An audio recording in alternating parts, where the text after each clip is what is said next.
Hey y'all, this is Joe, your California correspondent, and today I'm finally going to tell you what that means, but you have to stick around to the end to find out. Over the next 10 days, I'll be riding my KTM 890 Adventure R 3,000 miles from Atlanta to Los Angeles, bringing you with me every step of the way on one of the most difficult challenges I've ever faced. Fingers are crossed for good weather and better roads, but remember, this isn't a vacation. So in this episode, we're talking logistics, and more specifically, how to pack your entire life on a motorcycle and go cross country. Let's go on an adventure.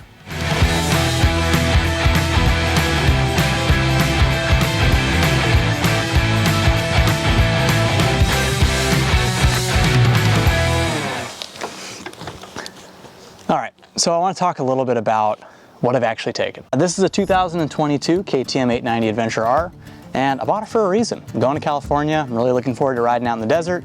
Wanted something that was capable for long distance, that was good off-road, and that wouldn't be too big to lane split with. So if you guys have followed me on any of my other socials before, you'll know that I used to have a big GS Adventure. It was phenomenal, it just didn't fit the bill for California. So that's how I settled on this guy. When it comes to how I'm actually getting out there, I don't want to just take paved roads. It's really easy to bomb across America. If you take the interstate, you can get there in 3 days if you really push. But if you do that, you see the same thing over and over again, right? So what I like to do is avoid interstates at all cost. So that's what I'm going to try and do. My goal is to go from Atlanta across the southern way to the west side of the country in California. And along the way, I'm going to do some Forest Service roads outside of Talladega National Forest. I'll do a little bit of off-roading in Arkansas. And then depending on time, I think when I get to California, I might go through the Mojave if possible. I'm really putting the KTM to the test. It's a bike that I would say is more comfortable off-road than in long touring, but we're gonna kind of flip the script and see how it does. So you're doing all this by yourself? Oh yeah. Are you worried about that at all? So this isn't my first solo trip. I think it takes a different kind of mental preparation to do long solo touring. What I do when I ride solo, particularly on long trips or if I'm going off-road, is I ride 50% of my ability level. Stuff that I would do with friends, like particularly off-road, I'm probably going to avoid on this trip. Your trip is going to be a lot more fun if you make it to the destination than if you break your tibia on the way there. And my advice to anyone who wants to do long-distance solo travel is get some first aid training. The more you prepare for something, the less likely it is to happen, just how the world works sometimes. Now, I'm not super concerned about the solo aspect as I've done it before, but it can definitely be daunting if you've never done that before. So I get it. Joe, thank you for explaining all this, where you're going, how you're doing it, what bike you're on. But you might be wondering why. And that's kind of a complex answer. So I quit my job in November last year to be a full-time automotive photographer. And I've loved every second of it. I've gotten to shoot in amazing places like Daytona, New Jersey, Barber Motorsports Park, and it's been really good. But I want to grow my career in business as much as I can. And California makes the most sense for what I'm doing. I think it's just the right place for me to grow what I want to do, and at the end of the day, I'm ready to pay the sunshine tax. So let's go to California. So this is everything I normally bring on a multi-day adventure ride. I've got 3 days worth of clothes. I've got the greatest camping shoes God has ever invented, an overkill bucket of tools, a first aid kit set up for trauma, my tank bag with all the essentials on the bike, a small camera, and toiletries. But I'm moving to California. So this is what I'm bringing. I have to bring my entire life and fit it on a motorcycle. And you might say, Joe, that is a lot of stuff to put on a motorcycle, but this doesn't seem like your entire life. You'd be correct. Over the last month, I have sold everything. I've sold every other motorcycle. My car is in the process of being sold. I sold everything I had so I can basically ride to California with a pocket full of money and figure my next stage in life out. I unpacked this. This existed already in all of the bags.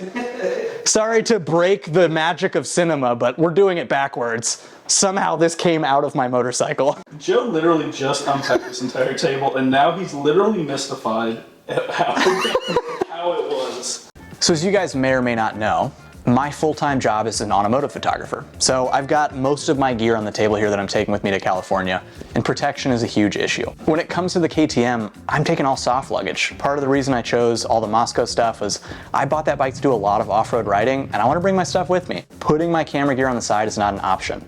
So when it comes to packing and protecting this stuff, I found something that I don't think Peak Design really intended, but works great. This is their large packing cube, and it is set up to carry all this camera gear. So if I zip it open here, you can see it's got tons of dividers. All this and more fits inside. And very conveniently, And I don't think Moscow intended to do this, and I don't think Peak Design intended to do this. It fits perfectly inside of the duffel. So this sits on top of the bike. God forbid I crash, my gear is gonna be fine. This is the only way I think I can safely transport my gear.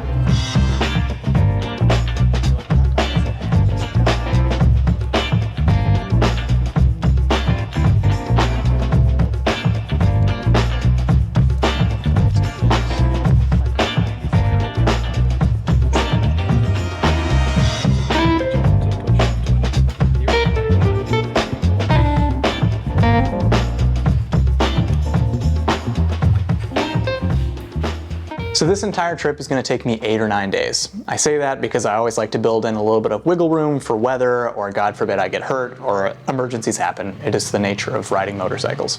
I talked earlier about having 3 days worth of clothes, and I do use 3 days worth of clothes on the bike for any length of trip more than 3 days. And if you look at the table, there's a lot more than 3 days worth of clothes. So this is my entire wardrobe for California. It's my gym clothes, it's my jeans, it's my fall and winter layers, it's my waterproof layers for the riding stuff. And the best way I found to pack all this and make it condensed is vacuum sealing. There's a bunch of options out there. If you want to go buy the kind that have a vacuum pump, you totally can. But the bags I'm using are actually roll up. So there's no tool involved, there's no pump to go bad. What this allows me to do is really condense the way those are organized and keep everything separate. So I never have to worry about opening those bags, digging around for clothes. I've got my 3 sets that are used for travel. Everything else is purely for when I get to California.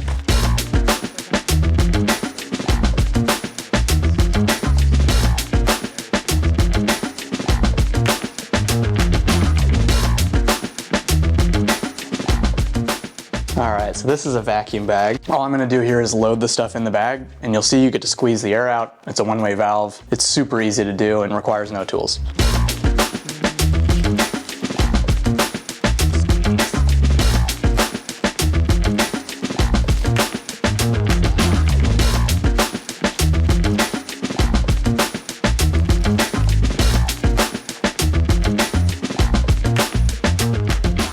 Beautiful. Table full of stuff, down to 4 bags. This is everything. Now you gotta put it in the bike. Yes. Oh, it's so hard to play in boots. Let's see if I can remember how this plays.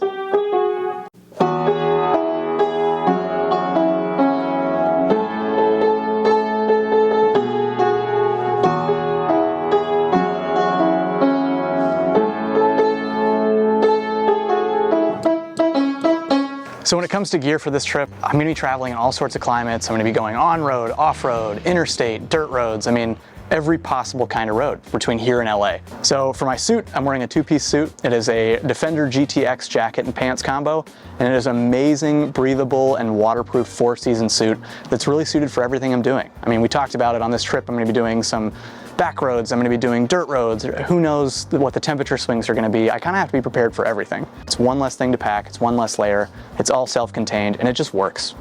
On long trips, when it comes to gloves, I always like to pack 2 pair. So one super breathable pair that's gonna be great for hot weather or riding off-road, and those are the REV'IT Dirt 3s, which are super ventilated, have a leather palm, which is great, and are a medium cuff, but you also have to have a waterproof pair of gloves. Nothing sucks more than having wet hands and wet feet when you're on the road. So for the waterproof glove, I'm wearing the REV'IT Dominator GTX glove. The Dominator is great because it's not a super bulky glove, and it has that Gore-Tex lining built in, and it's a medium cuff, and it has really great protection, and it's full leather, and as far as a waterproof glove, I don't think it gets any sleeker than that. I really like the clasping mechanism on that. It does a great job at fitting the glove to your hand. For boots, I'm wearing the REV'IT Everest GTX. Now, the reason I went with these boots is when it comes to waterproofing, unless every element is waterproof, there's no such thing. If you're wearing not waterproof boots, what's the point of wearing waterproof everything else? So that kind of completes the REV'IT from head to toe, and really is gonna keep me comfortable, warm, cool, dry, in every kind of riding condition.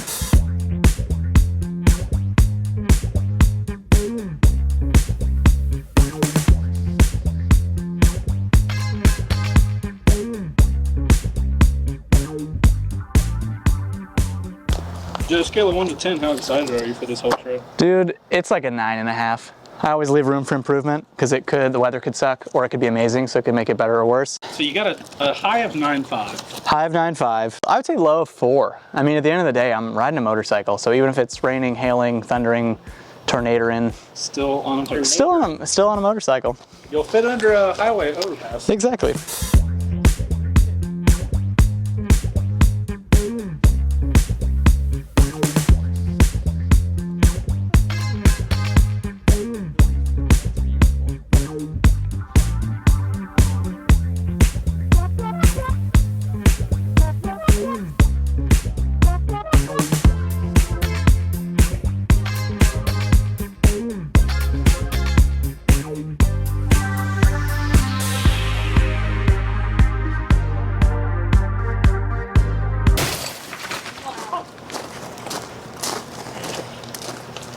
Wow, that is heavy, fully loaded up. I mean, if that was gonna happen, now needed to be the time for that to happen, right? That's true. We're good. Shout out to Moscow Moto. Okay, so all your things are good then. Oh, we're all good? Okay, perfect. Oops, Gracie.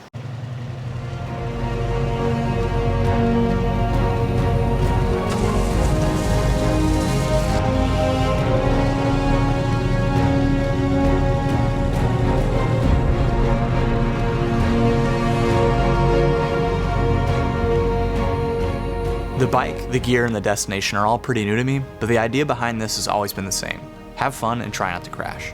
Over the next 10 days, I'm going to take you with me on the ups and downs of long-distance motorcycle travel and hopefully inspire you to do that trip you've always talked about.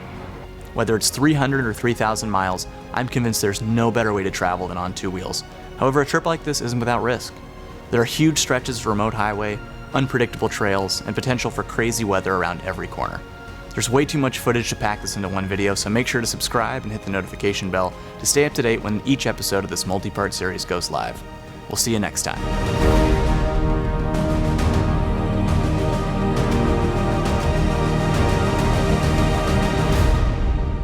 Outro crew. By the time this entire series is released, I'll have racked up well over 5,000 miles on this entire setup, so let me know. What do you want to know? Any questions about the bike, the luggage, the gear? Put them down below in the comments or shoot me a message over on Instagram at JacksonPhoto. And stay tuned, there's gonna be some really cool stuff in here.